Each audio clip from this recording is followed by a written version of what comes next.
times of change and progress, through times of joy and celebration, and through times of sadness and loss.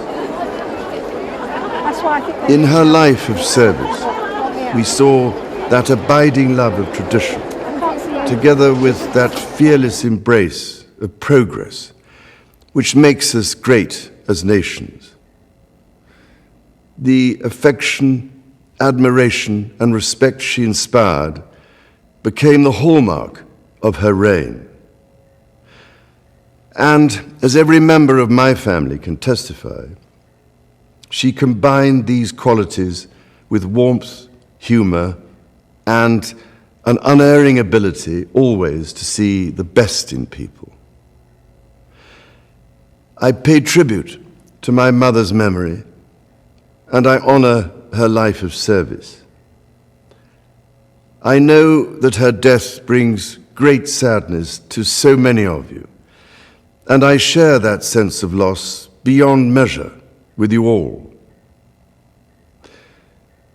When the Queen came to the throne, Britain and the world were still coping with the privations and aftermath of the Second World War, and still living by the conventions of earlier times. In the course of the last 70 years, we have seen our society become one of many cultures and many faiths. The institutions of the state have changed in turn. But through all changes and challenges, our nation and the wider family of realms, of whose talents, traditions, and achievements I am so inexpressibly proud, have prospered and flourished. Our values have remained and must remain constant. The role and the duties of monarchy also remain, as does the sovereign's particular relationship and responsibility towards the Church of England, the church in which my own faith is so deeply rooted. In that faith and the values it inspires, I have been brought up to cherish a sense of duty to others and to hold in the greatest respect the precious traditions, freedoms, and responsibilities of our unique history and our system of parliamentary government. As the Queen herself did with such unswerving devotion, I too now solemnly pledge myself, throughout the remaining time God grants me, to uphold the constitutional principles at the heart of our nation.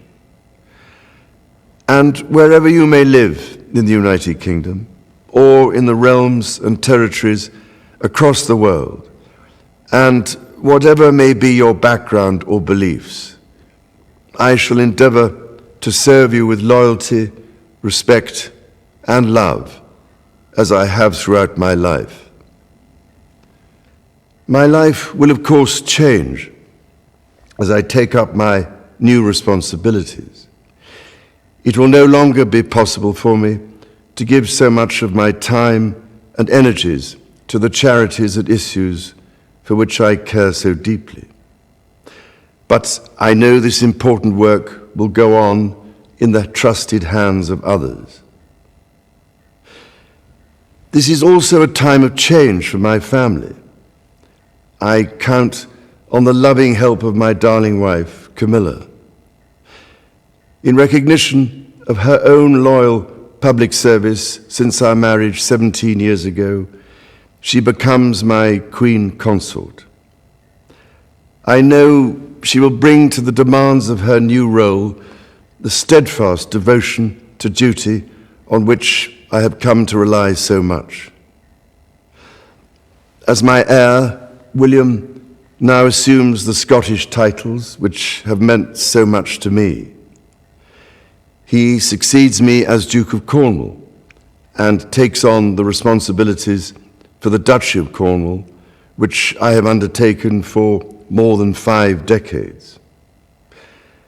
Today, I am proud to create him Prince of Wales, Tywysog Cymru, the country whose title I've been so greatly privileged to bear during so much of my life and duty.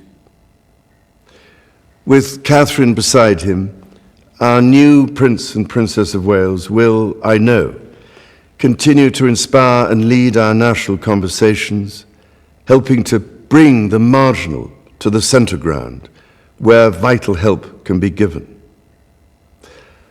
I want also to express my love for Harry and Meghan as they continue to build their lives overseas.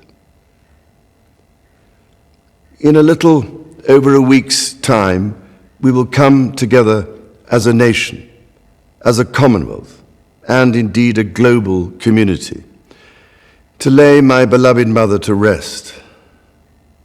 In our sorrow, let us remember and draw strength from the light of her example.